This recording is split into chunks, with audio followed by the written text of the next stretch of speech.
our purpose every year is always to identify which companies are really outstanding in their leadership development practices. What is it about the way that they operate? What is it about the way they're structured? What is it about the way they go about developing leadership?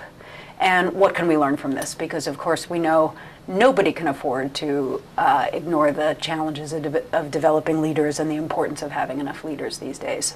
So here's how we go about doing the Best Companies for Leadership survey. Every year, we ask anybody who would like to complete the survey, and everyone who does is invited to nominate their top 3 choices for the best companies for leadership.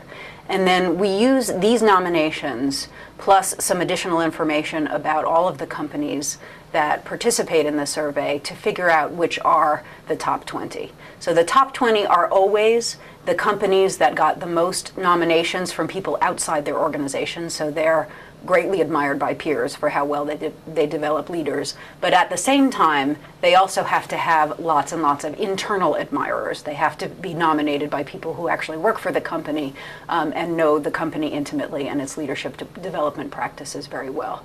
And then the last thing we do is we incorporate some factual things about these companies, like how deep is their bench strength for their important leadership positions, and how many other companies are actually trying to hire their leaders. So we use a combination of these criteria: how many people outside your company, how many people inside your company, and what's actually going on in terms of how many leaders you've got to count on in your firm to define the top 20. And then our question is, so what differentiates the best from the rest? And we want to understand what it is that is so different about the top 20, the very best companies for leadership, that allow them to be so superb.